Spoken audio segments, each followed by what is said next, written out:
तो कैसे हैं आप लोग। तो स्वागत है आपके अपने चैनल स्टडी माई वे 247 पे। तो हम लोग अपनी पुस्तक यानी समसामयिकी घटना चक्र पूर्वालोकन के अंतर्गत हम लोग भारतीय राज्य व्यवस्था एवं शासन को उन्हें भारत का संविधान कैसे हुआ।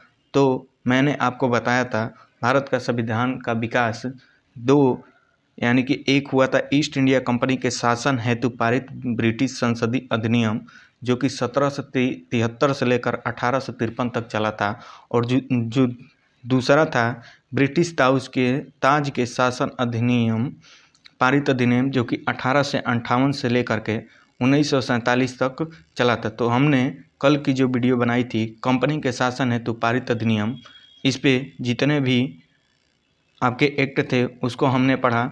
और आज की जो हमारी अगले टॉपिक होगा वह ब्रिटिश ताज के शासन अधीन पारित अधिनियम जो कि कब से चलेगा 1853 से लेकर के आपके 1947 तक के जितने चार्टर एक्ट बने होंगे उसको हम लोग पढ़ेंगे, और इससे जितने भी सारे प्रश्न बनते हैं उसको भी हम लोग क्या करेंगे, डिस्कस करेंगे। तो चलिए हम लोग अपनी वीडियो को करते हैं शुरू। तो ब्रिटिश संसद को भारत शासन अधिनियम 1858 के द्वारा भारत का शासन ब्रिटिश ताज के अधीन कर दिया गया। गवर्नर जनरल को अब भारत का वायसराय कहा जाने लगा। तो किस अधिनियम के द्वारा जो भारत का शासन था, किस अधिनियम के द्वारा गवर्नर जनरल को भारत का वायसराय बना दिया गया। तो भारत शासन अधिनियम 1858 के अंतर्गत जो गवर्नर जनरल थे उनको भारत का वायसराय बना दिया गया। तो भारत का जो ब्रिटिश ताज का प्रत्यक्ष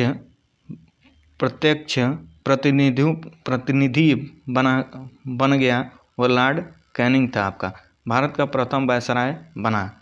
तो भारत शासन अधिनियम 1858 के अंतर्गत जो भारत का वायसराय बना था वो कौन था, तो लॉर्ड कैनिंग था। इस अधिनियम द्वारा भारत के राज्य सचिव पद का सृजन किया गया, जिसमें भारतीय प्रशासन पर संपूर्ण नियंत्रण की शक्ति निहित थी। उसकी सहायता के लिए 15 सदस्यीय परिषद का गठन प्रावधान किया गया। भारत परिषद अधिनियम 1861 के द्वारा कानून बनाने के प्रक्रिया में भारतीय प्रतिनिधियों को भी शामिल करने की शुरुआत हुई। इस अधिनियम द्वारा मद्रास बम्बई प्रेसिडेंसी को पुनः विधायी शक्तियों देकर विकेंद्रीकरण की प्रक्रिया शुरू की गई। इसने वायसराय को आपातकाल में आदेश जारी करने के लिए अधिकृत किया, जो अधिकतम 6 माह अवधि तक प्रभावी हो सकता था। भारत परिषद अधिनियम 1892 के माध्यम से केंद्रीय और प्रांतीय विधान परिषदों में अतिरिक्त गैर सरकारी सदस्यों की संख्या बढ़ा दी गई। केंद्रीय विधान परिषद के भारतीय सदस्यों को वार्षिक बजट पर बहस करने तथा सरकार से 6 दिन से पूर्व नोटिस प्रश्न पूछने पर भी अधिकार दिया गया।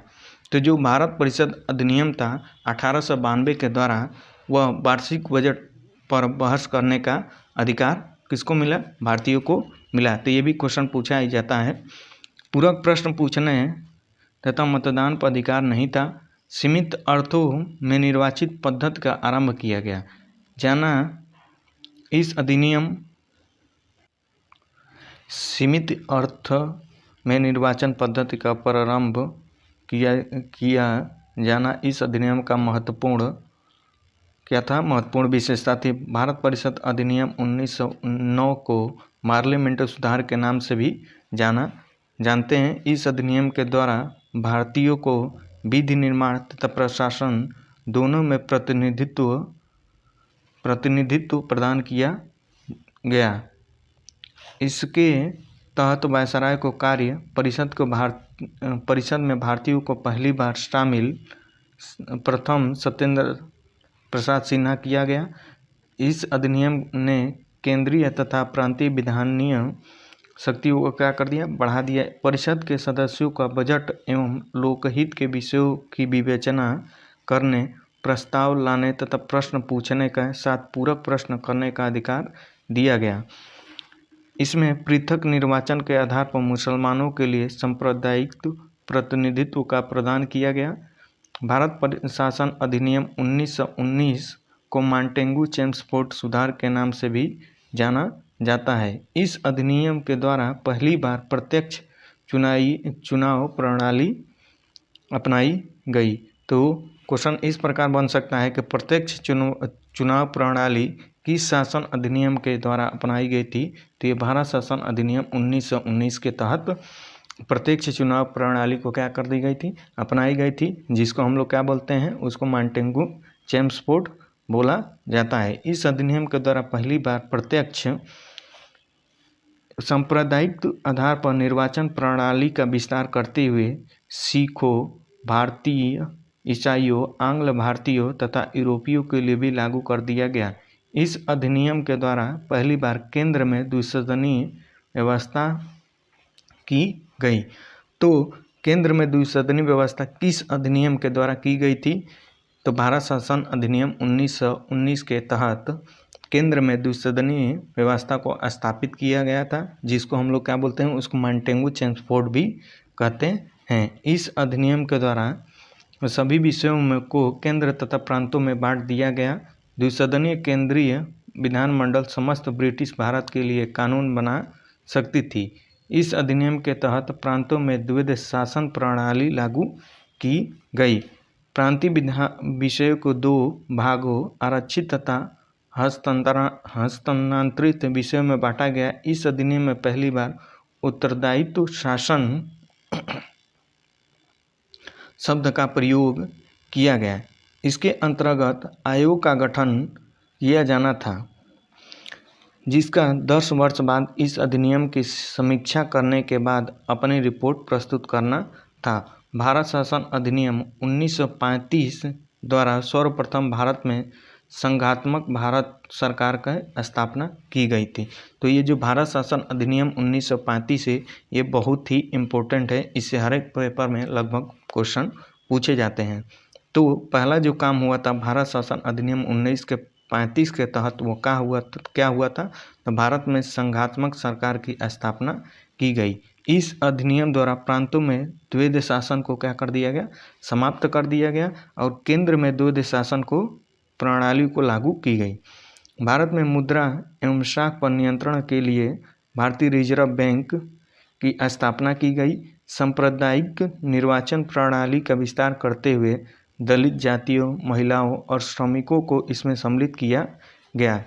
इस अधिनियम के तहत वर्ष 1937 में संघीय न्यायालय की स्थापना की गई। तो किस अधिनियम के द्वारा संघीय न्यायालय की स्थापना की गई थी? तो भारत शासन अधिनियम 1935 के अंतर्गत 1937 में संघीय न्यायालय की स्थापना की गई थी। इस अधिनियम द्वारा बर्मा को ब्रिटिश भारत से अलग कर दिया गया। दो नए प्रांत सिंध और उड़ीसा का निर्माण हुआ। इसके तहत कुछ प्रांतों में द्वैध शासन द्विसदनात्मक व्यवस्था की गई। भारत स्वतंत्रता अधिनियम 1947 ने 15 अगस्त 1947 को भारत को स्वतंत्र एवं संप्रभुत्व राष्ट्र घोषित किया है। इसने वायसराय का पद समाप्त कर दोनों डोमिनियन राज्यों में गवर्नर जनरल का पद सृजित किया। इसके अंतर्गत ब्रिटिश शाही उपाधि से भारत सम्राट शब्द समाप्त कर दिया गया। तो चलिए हम लोग इससे बनने वाले क्वेश्चन को भी क्या करते हैं, डिस्कस कर लेते हैं। तो पहला क्वेश्चन है हमारा, निम्नलिखित में से किस अधिनियम के अंतर्गत भारतीय विधान परिषद को बजट पर बहस करने की शक्ति मिली थी? तो ये भारत परिषद अधिनियम 1892 के द्वारा जो भारतीय विधान परिषद को बजट पर बहस करने की शक्ति मिली थी। क्वेश्चन नंबर दूसरा है हमारा, ब्रिटिश में सांप्रदायिक प्रतिनिधित्व की व्यवस्था निम्नलिखित में से किस अधिनियम के द्वारा की गई थी? तो यानी कि ब्रिटिश भारत में सांप्रदायिक प्रतिनिधित्व की व्यवस्था निम्नलिखित में से किस अधिनियम के द्वारा किए गए थे? तो ये मार्ले मिंटो सुधार 1919 के द्वारा की गई थी। क्वेश्चन नंबर नेक्स्ट है हमारा, निम्नलिखित में से किस अधिनियम द्वारा भारत में संघीय न्यायालय की स्थापना की गई थी?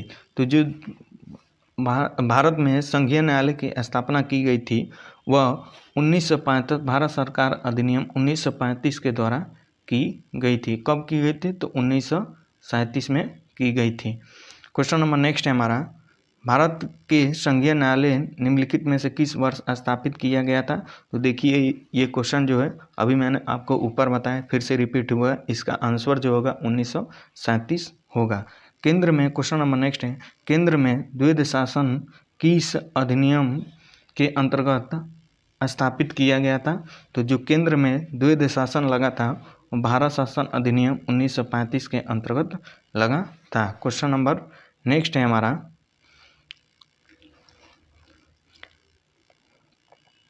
निम्नलिखित में से किस अधिनियम ने केंद्र में द्वैध शासन प्रणाली की स्थापित की गई थी? तो भारत शासन अधिनियम 1935 के अंतर्गत केंद्र में द्वैध शासन प्रणाली की स्थापना हुई थी।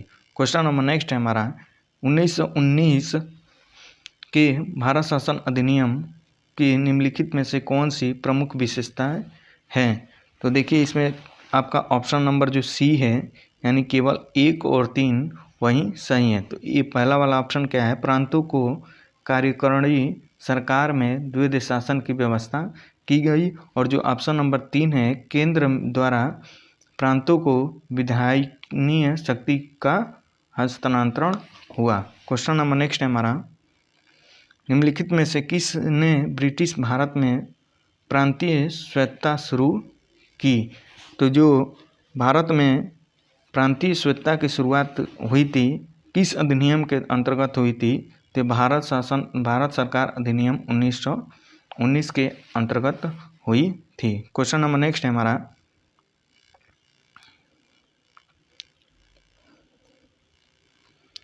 भारतीय विधान पालिका प्रथम बार द्विसदनी बनाई गई थी। तो जो भारतीय विधान पालिका है वो प्रथम बार द्विसदनी भारत सरकार अधिनियम 1919 के द्वारा बनाई गई थी। क्वेश्चन नंबर नेक्स्ट है हमारा, केंद्र में कौन सा एक्ट द्विसदनीय विधायिका लाया? तो 1919 का एक्ट था जो कि केंद्र में द्विसदनीय एक्ट लाया। क्वेश्चन नंबर नेक्स्ट है हमारा,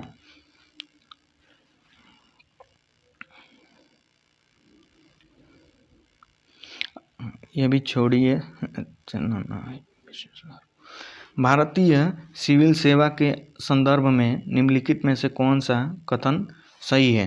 तो देखिए जो भारतीय सिविल सेवा के बारे में जो कथन है वो आपके 1 और 2 ही सही हैं। भारत सरकार अधिनियम 1919 में भारतीय सिविल सेवा के लिए अलग परीक्षा का प्रावधान किया गया जो भारत में होनी थी, ये बात बिल्कुल ही सही है। और जो दूसरा ऑप्शन है आपका, भारतीय सिविल सेवा में 1941 में भारतीयों को प्रतिशत यूरोपियों से अधिक था, बात ये भी बिल्कुल ही सही है। तो इस प्रकार क्वेश्चन नंबर नेक्स्ट हम लोग देखते हैं, केंद्रीय विधानसभा का निम्नांकित में से कौन सा या निर्वाचन भारत सरकार अधिनियम 1919 के तहत हुआ था?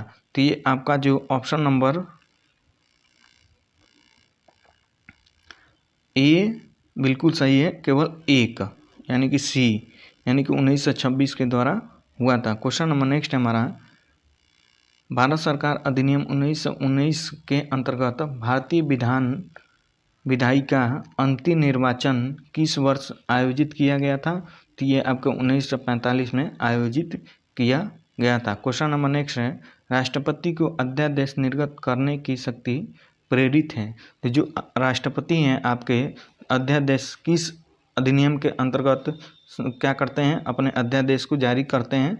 तो ये आपके भारत सरकार अधिनियम 1935 के अंतर्गत राष्ट्रपति को अध्यादेश निर्गत करने की शक्ति प्राप्त है। क्वेश्चन नंबर नेक्स्ट है हमारा, निम्नलिखित में से किस अधिनियम द्वारा संवैधानिक निरंकुशता का सिद्धांत है?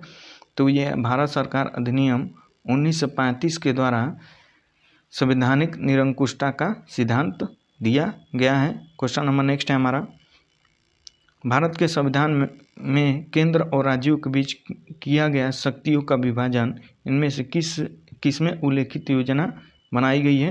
तो ये भारत सरकार अधिनियम के द्वारा बनाई गई है। क्वेश्चन नंबर नेक्स्ट है हमारा, निम्नलिखित में से एक भारत सरकार अधिनियम 1935 का मुख्य विषय में से नहीं था।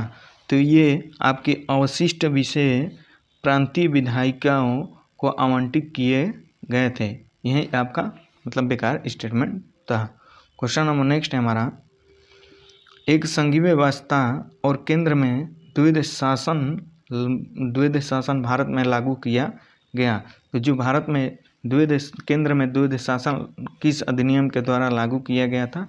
तो भारत सरकार अधिनियम 1935 के द्वारा केंद्र में द्वैध शासन लागू किया गया था। क्वेश्चन नंबर नेक्स्ट हमारा, अखिल भारतीय महासंघ स्थापित करने का प्रावधान किया गया है। तो भारत सरकार अधिनियम 1935 के अंतर्गत किया गया है। क्वेश्चन नंबर नेक्स्ट है आपका, निम्नलिखित में से किस अधिनियम ने भारत में संघीय शासन की व्यवस्था दी थी? तो ये भी आपके भारत सरकार अधिनियम ने संघीय शासन की व्यवस्था दी थी। क्वेश्चन नंबर नेक्स्ट है आपका, 1935 के अधिनियम द्वारा स्थापित संघ में अवशेष शक्तियाँ किसको दी गई थी? तो ये आपके गवर्नर जनरल को दी गई थी, जो कि मद्रास और आपके कहाँ मुंबई प्रेसिडेंसी में था। क्वेश्चन नंबर नेक्स्ट है हमारा, निम्नलिखित में से कौन सा एक भारत शासन अधिनियम 1935 स्वीकार किया हुआ है और महत्वपूर्ण और अस्थायी अवयव नहीं है? तो आपके देश के लिखित संविधान है जो किया गया है। क्वेश्चन नंबर नेक्स्ट है हमारा, 1935 के गवर्नमेंट ऑफ इंडिया एक्ट क्यों महत्वपूर्ण है? तो ये आपके जो है यह भारतीय संविधान का प्रमुख स्रोत है, इसलिए क्या है ये बहुत ही महत्वपूर्ण है। क्वेश्चन नंबर नेक्स्ट है हमारा, निम्नलिखित अधिनियमों में से किस अधिनियम को फलस्वरूप बर्मा को भारत से अलग किया गया था? तो ये आपका भारत शासन अधिनियम के द्वारा 1935 के द्वारा क्या किया गया था? बर्मा को यानी वर्तमान नाम म्यांमार को अलग किया गया था। तो इस प्रकार हमने आज का अपना भारत शासन अधिनियम के अंतर्गत 1853 से लेकर 1947 तक जितने चैप्टर एक्ट बने उसको हमने डिस्कस कर लिया। और जो हमारी कल की वीडियो होगी वो संविधान सभा एवं संविधान का निर्माण की प्रक्रिया होगी। अगर आपको वीडियो अच्छी लगी होगी तो लाइक, सब्सक्राइब एंड कमेंट करना ना भूलें। धन्यवाद।